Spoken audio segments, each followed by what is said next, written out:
Houston, we have a problem. Matter of fact, Houston, we have several problems. But today, I'm only going to address a few.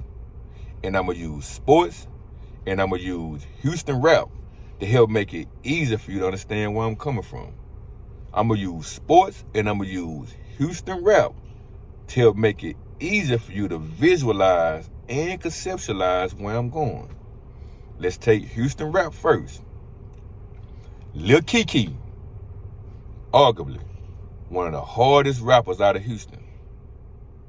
Arguably one of the greatest lyricists out of Houston. Most definitely one of the most influential rappers out of Houston. Most definitely a trendsetter out of Houston. The king of talking about the slab. Can't no rapper talk about coming down in a slab like Keke. Arguably. Let me give you a little history too.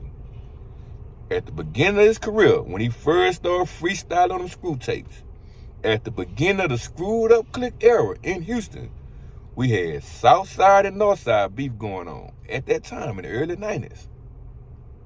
And when Keke first started getting paid to do shows and started doing albums, where do you think Keke packed the club out the most at? On the South Side or the North Side?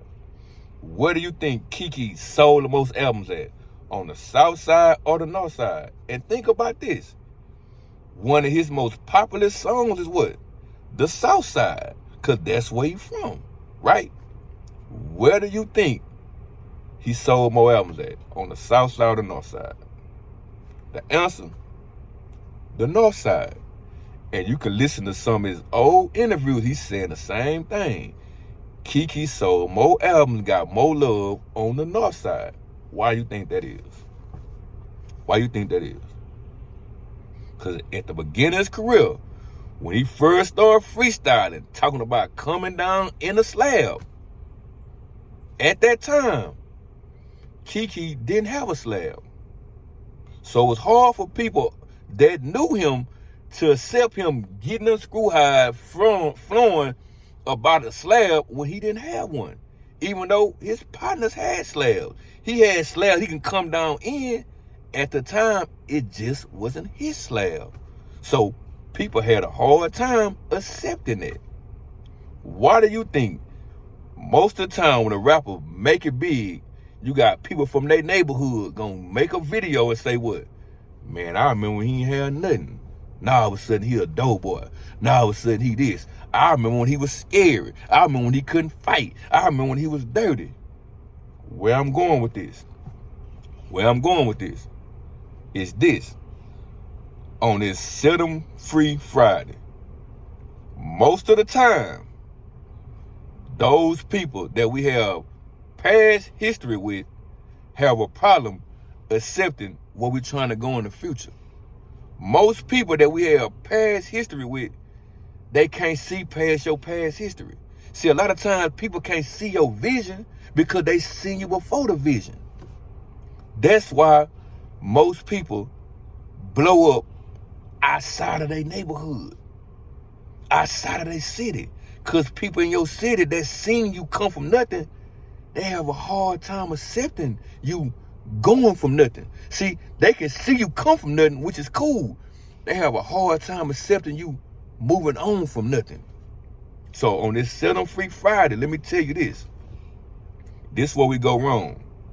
We go wrong when we use too much energy trying to convince people that don't believe in our vision, that don't have faith in us, to the point where we cheat the people that's waiting on us to manifest our vision. See, it's certain people that are already waiting on a new version of you. It's certain people that's waiting on your vision. But what we do, what we go wrong, especially those of us from the hood, is we use too much energy trying to bring people from our past into our future. Think about that. Now let me get on this sports. Let's take, for my era, Kobe Bryant. For the younger era, LeBron James. Arguably, two of the greatest players that ever played the game of basketball. Now, where you choose to put them, what order, who better, That's your choice. But arguably, two of the greatest that ever played the game of basketball, correct? And think about this. With all that God-given natural talent that both of them guys were blessed with, it's one player that both of them said helped take them to a level of greatness. It's one player. It's the same player too. And the crazy part is the player that both of them say helped take their game to the level of greatness didn't even play the position that they played. Think about that. And what player you think I'm talking about? It's not Jordan either. Think about what I said. The one player that both of them said helped take their game to the level of greatness did not play the same position that they played. What player I'm talking about? The answer, Hakeem the Dream Olajuwon. Both Kobe Bryant and LeBron James said that the Dream helped take their game to a level of greatness. Both of them said they studied his footwork, they studied his work ethic and everything. And what position did Hakeem play? Olajuwon played center. Kobe played shooting guard. LeBron played small forward. Where I'm going with this? See, in this era, we have a problem with motivation turning into emulation. What that means? Meaning somebody that motivates you, you should try to emulate them. Not to the point where you try to be just like them, but to the point where, hey, God allows you to get exposed to them for a reason. So you can see what they doing and know that you can do it. Have faith in yourself. So it's nothing wrong with incorporating some of their moves into your game. But in this era, we have a problem doing it. The younger generation have a problem with incorporating some of the game and wisdom from the old people. What they say, they old, they outdated, they dinosaurs. And that's crazy. When two of the greatest players both said that they studied people that was older than them, that didn't even play the same position. Houston, we have a problem. And you know what the answer is? Hey, man, we need to humble ourselves. We need to use wisdom. We need to learn our history. We need to study our history.